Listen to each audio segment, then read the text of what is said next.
Hola queridos amigos, el día de hoy vamos a meditar sobre el Evangelio del Sábado Santo. Propiamente el Evangelio que vamos a leer, que vamos a proclamar en la Vigilia Pascual. El Evangelio que habla pues de la resurrección en esta versión de San Mateo. Quisiera pues hacer una pequeña introducción al Evangelio con una situación muy actual que estamos viviendo. Esta pandemia del coronavirus o COVID-19.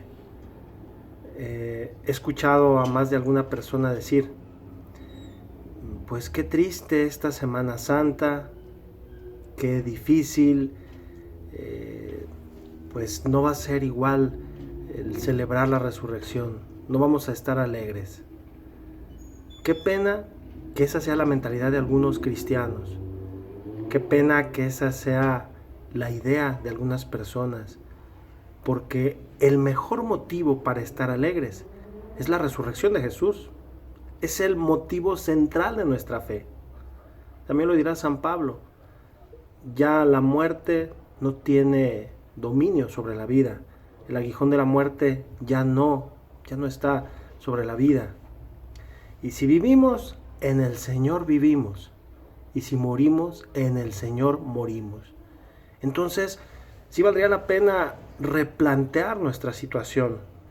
Hay miedo, hay tensión, hay bastante frustración en diferentes proyectos que seguramente se iniciaron este año, en diferentes cosas que comenzaron con mucho ánimo en este año y que de pronto se han visto parados, frustrados, terminados. Y para más de alguno, esto representará que no haya alegría, que no haya esperanza. Dios nos ayude a librar esta situación. Pero si por alguna razón no conseguimos hacerlo, que nos quede el consuelo y la alegría de que lo vamos a mirar cara a cara. Tarde o temprano llegará nuestro final. Tarde o temprano dejaremos este mundo y partiremos a la morada eterna, a la que ha sido preparada para nosotros. Entonces, ¿por qué experimentar angustia como la de aquellos que no creen? ¿Por qué experimentar falta de fe como la de aquellos que no conocen a Dios? Nosotros conocemos a Dios, nosotros creemos en Dios y más aún, nosotros le creemos a Dios. Y por eso mismo valdría la pena reforzar nuestra fe en estos momentos de dolor y que nuestra alegría sea plena, porque el hecho de la resurrección de Jesús, y repito, el hecho de la resurrección de Jesús es motivo suficiente para seguirnos esforzando, para seguir adelante, para continuar, sí, en este valle de lágrimas, pero anhelando la patria celestial, la patria eterna.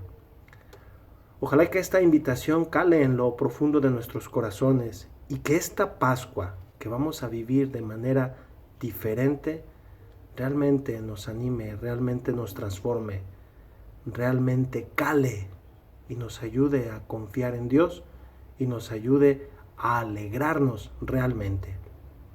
Concluyo esta primera parte de la reflexión citando a San Francisco de Sales. San Francisco de Sales decía, la tristeza es el humo del infierno.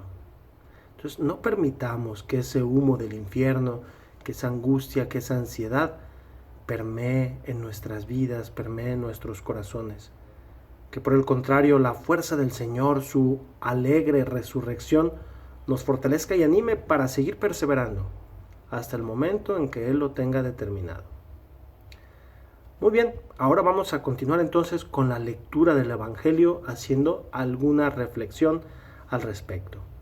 Vamos a leer el Evangelio según San Mateo, capítulo 28, versículos del 1 al 10.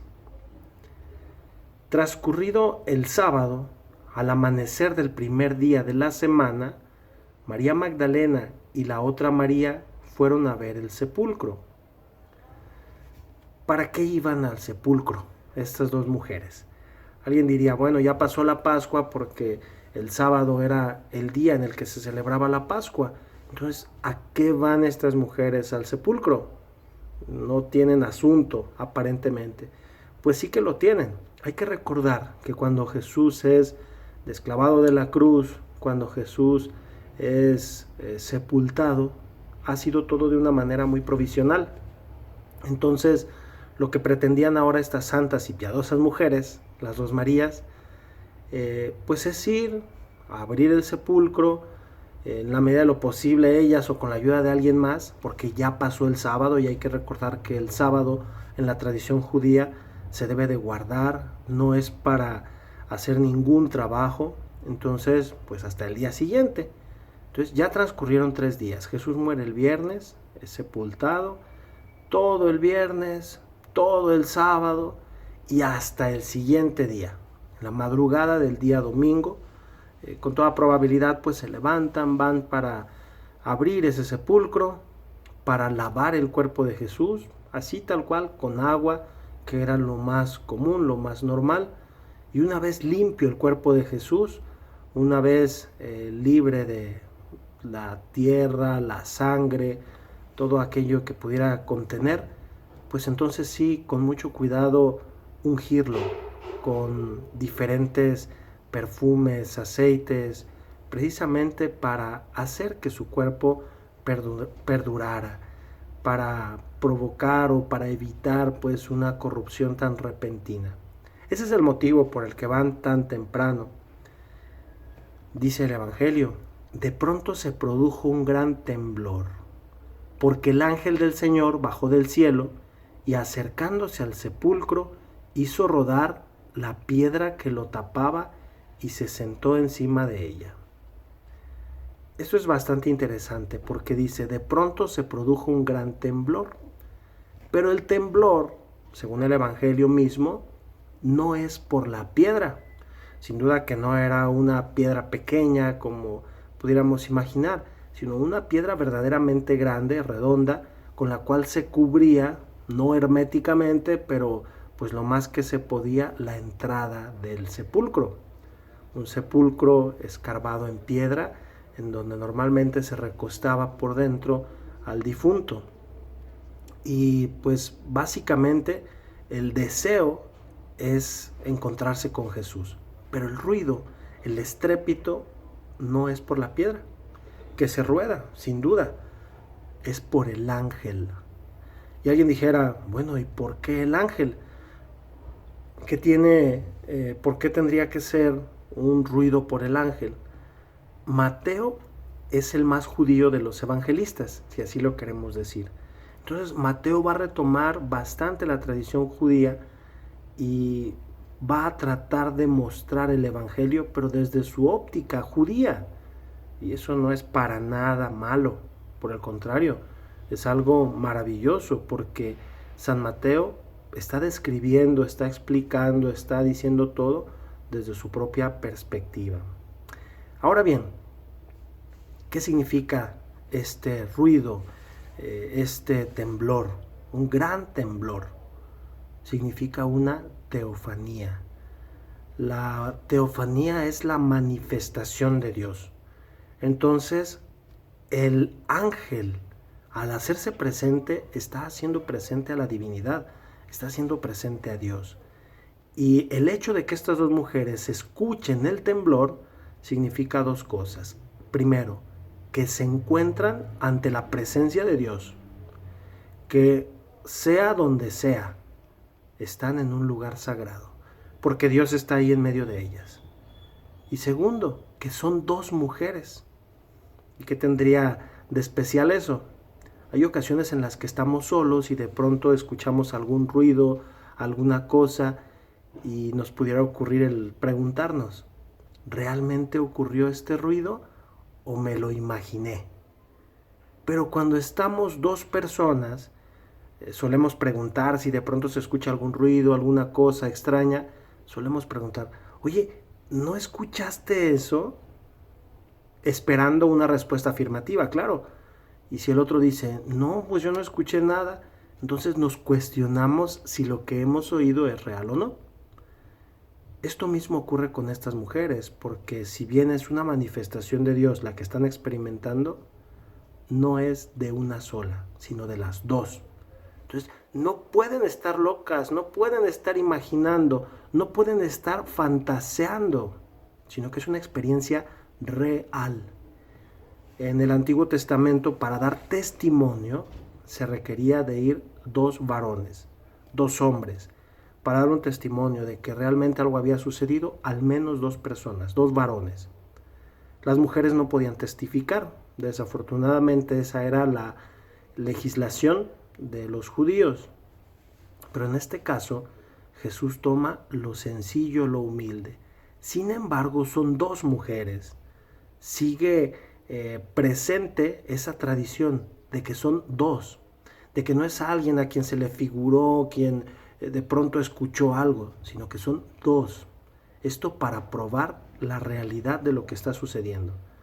Y es bastante interesante porque efectivamente estas dos mujeres escuchan, se sorprenden. Y evidentemente al sorprenderse, al escuchar la manifestación de Dios, se acercan. Curiosamente, en algunos casos del Antiguo Testamento, cuando alguien escucha la voz de Dios, se esconde o huye. Y tiene sentido, porque la voz del Señor descorteza los cedros del Líbano, la voz del Señor destruye los montes, la voz del Señor lanza llamas de fuego. Entonces nadie quiere escuchar la voz de Dios.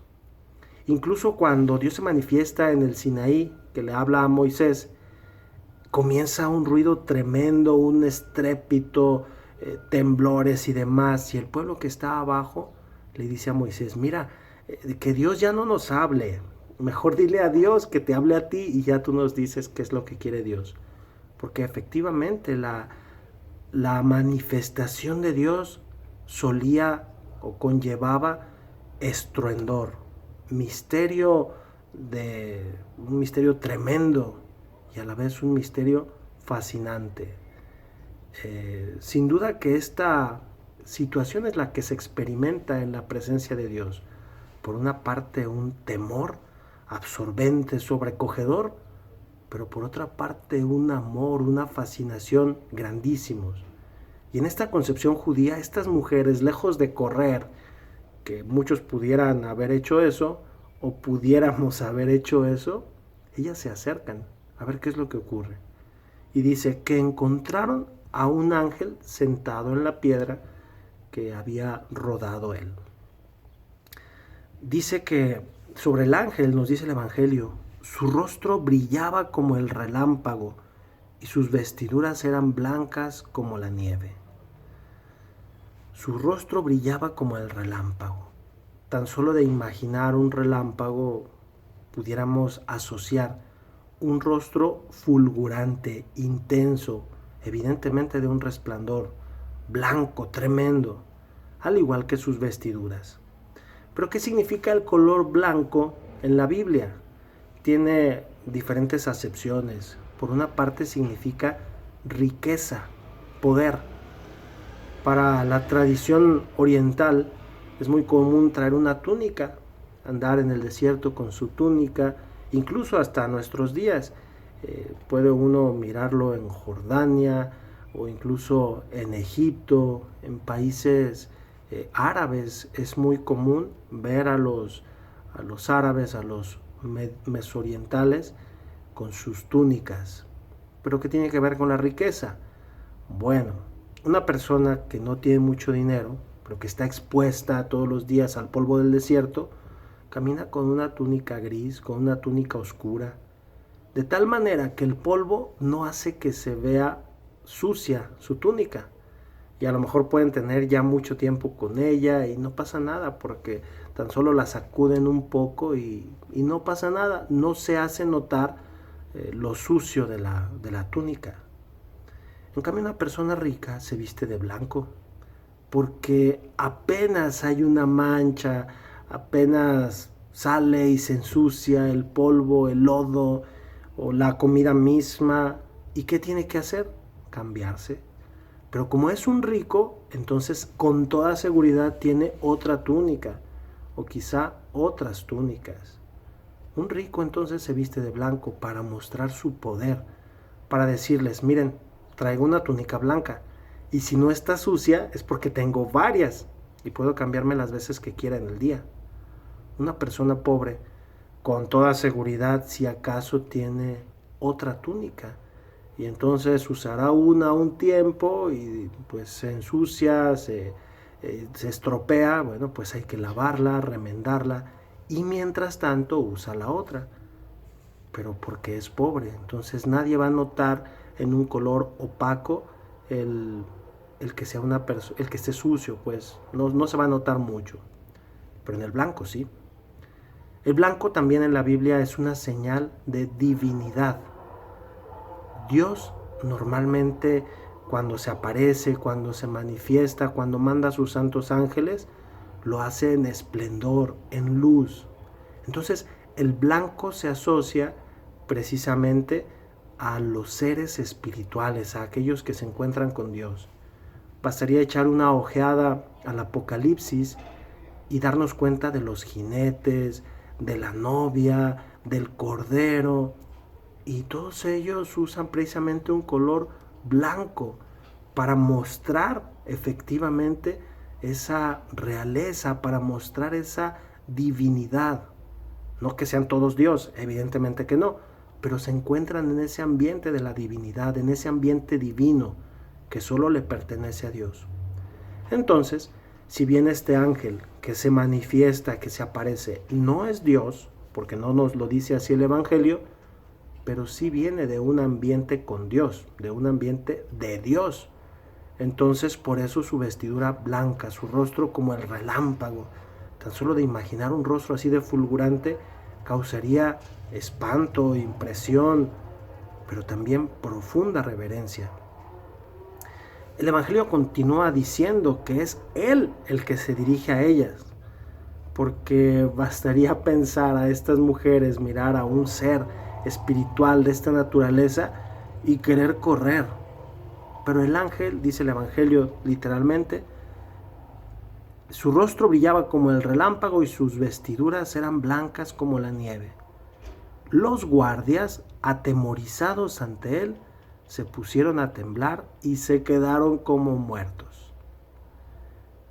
Bueno, antes de continuar con las mujeres, vale la pena mencionar aquí a los guardias, porque efectivamente el sepulcro de Jesús fue custodiado porque había una sospecha, en donde decían que pues a lo mejor los discípulos en un arranque de desesperación iban, robaban el cuerpo del Señor y se lo llevaban y decían, mira, resucitó, y así rápido iba a surgir la popularidad del resucitado. Pero no, mandaron a estos guardias para custodiar, para estar allí. ¿Y qué había pues para los guardias si desobedecían? Los guardias tenían que estar, como su nombre lo dice, guardando, cuidando toda la noche el sepulcro. No era a lo mejor cuidar unas 2 horas, 3 horas y dormir otro rato. No, era cuidar. Dice aquí, los guardias atemorizados ante él se pusieron a temblar y quedaron como muertos. Cuando los guardias, que para empezar no eran judíos, sino que eran romanos porque los judíos lo habían solicitado para que los romanos custodiaran, al mirar que un muerto resucita, al escuchar una explosión, al mirar a un ángel, ¿qué podían hacer? Sin duda que en su cultura no estaba, ni en muchas culturas estaban acostumbrados a mirar cómo un muerto resucitaba. Entonces quedan como muertos. La impresión tan grande del poder sobrenatural de Dios que se impone, que se manifiesta. Y ahí no se ocupa tener fe. Los guardias fueron los únicos que presenciaron ese momento tan glorioso de la resurrección de Jesús. Entonces es algo para sorprenderse. Dice, quedaron como muertos. ¡Qué terror! ¡Qué impresión tan grande! Las mujeres que van todavía por allí reciben un mensaje distinto al de ellos. Dice el Evangelio, el ángel se dirigió a las mujeres y les dijo, no a los guardias, quienes estaban allí como muertos, sino a las mujeres. No teman. Esta palabra no teman es bastante profunda porque normalmente cuando hay alguna revelación de Dios en la Biblia, sea en el Antiguo o en el Nuevo Testamento, aparece esta palabra como garantía. Si es en el Antiguo Testamento será el hebreo al-tirá, no temas, no tengas miedo porque yo estoy contigo, no tengas miedo porque yo iré contigo. Incluso en la aparición del ángel a María, no temas María. O sea, el no temas es una manera de decir confía, aquí estoy. Y precisamente esas palabras del ángel son para consolar a estas mujeres, para confortarlas, para decirles, ustedes no van a morir, porque existía la creencia de que quien miraba a Dios moría. Quien miraba a Dios cara a cara moría repentinamente. Y entonces por eso les dice el ángel, no teman, con esa tranquilidad, con esa serenidad. Ya sé que buscan a Jesús, el crucificado. No está aquí, ha resucitado, como lo había dicho. Vengan a ver el lugar donde lo habían puesto. Y ahora vayan deprisa a decir a sus discípulos, ha resucitado de entre los muertos e irá delante de ustedes a Galilea. Allá lo verán todo, lo verán. Eso es todo. Así termina diciendo el ángel. Eso es todo. Jesús dice, han venido a buscar al crucificado, pero ha resucitado. El ángel remarca muy bien esto para que en adelante a Jesús no se le designe únicamente como Jesús crucificado, no, sino Jesús resucitado, porque efectivamente ha vencido el poder de las tinieblas, ha superado esta muerte terrena y la ha superado porque Él es Dios, porque Él tiene el poder sobre la muerte, porque Él es la vida. Entonces el ángel pareciera que en un mensaje muy escueto les dice a las mujeres, vayan con sus hermanos y díganles. Y al final pareciera hasta simpática la manera en la que se despide. Eso es todo. Como para hacerles ver a ellas que el mensaje central de la fe es la resurrección. El amor que Jesús nos trae, que Jesús nos ofrece para salvarnos. Y el misterio, la garantía, la certeza de todo esto, su resurrección gloriosa. Después, ellas confundidas, sorprendidas, pero también llenas de alegría, dice, ellas se alejaron a toda prisa del sepulcro y llenas de temor y gran alegría. Este doble sentimiento que seguramente hemos experimentado ante situaciones extremas, por ejemplo, alguien que de pronto decide quizá hacer algún ejercicio o alguna cosa, digamos, extrema, por ejemplo, tirarse de un trampolín de unos 15 metros de altura, experimenta esa sensación de terror, de temblor, pero también de emoción, de profunda alegría, eso que decimos nosotros, de adrenalina.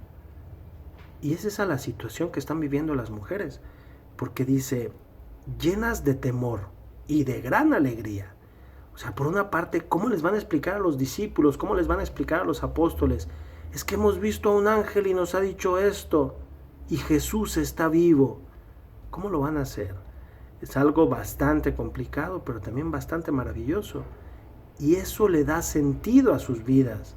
Y es por eso por lo que van ahora corriendo. Dice el Evangelio, se alejaron a prisa, a toda prisa del sepulcro, corriendo. De pronto ocurre algo maravilloso.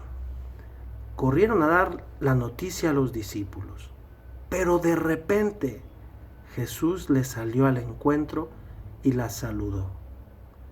Ellas se le acercaron, le abrazaron los pies y lo adoraron.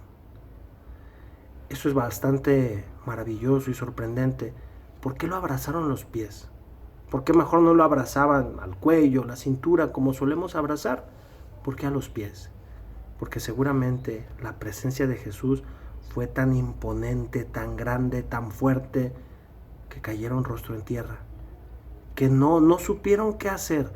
Y entonces a lo mejor así, temblorosas, asustadas, se acercaron para tomar los pies de Jesús, para besarlos quizá, para decir, Señor, estás vivo. Lo que llama la atención pues en este encuentro es que Jesús interactúa con ellas, dice el Evangelio, ellas se le acercaron. A pesar del miedo que experimentaban, a pesar de la sensación, incluso hasta de terror, se acercaron, le abrazan los pies y lo adoraron. Continúa el Evangelio diciendo, entonces les dijo Jesús, no tengan miedo, vayan a decir a mis hermanos que se dirijan a Galilea, allá me verán. Y aquí termina este Evangelio. Tan solo de imaginar entonces a estas mujeres impresionadas, pero con algo de miedo, Jesús vuelve a decirles, no tengan miedo.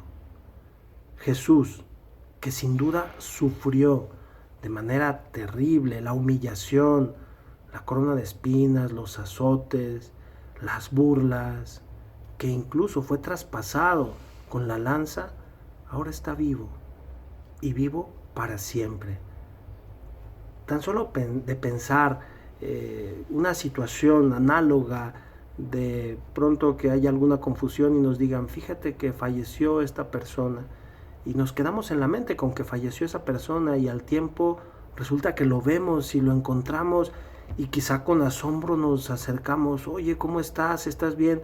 Sí, oye, con toda pena y seguramente hasta alegres nosotros le decimos, nos dijeron que habías fallecido. Y la persona puede hasta soltarse a reír, no, pues aquí sigo, tuve alguna enfermedad o alguna cosa. Ahora imaginar, ellas, que son testigos de la muerte de Jesús, que lo vieron crucificado, que lo vieron muerto, ahora lo ven con vida y glorioso, en un cuerpo glorioso, pues esto es para ponerse a temblar. Vamos a pedirle al Señor que la resurrección, que su resurrección gloriosa sea el mejor motivo para alegrarnos con Él, sea la esperanza, sea la alegría y también el entusiasmo para vivir en estos días. Si bien estamos con los debidos cuidados y atenciones que debemos para evitar esta enfermedad, que nos consuele la esperanza de que nuestra alegría será plena cuando miremos a Dios cara a cara. Que Dios les bendiga, queridos hermanos, que este triduo que vamos a comenzar a vivir, este triduo sacro, siga fortaleciendo nuestras vidas en el amor definitivo de Jesús.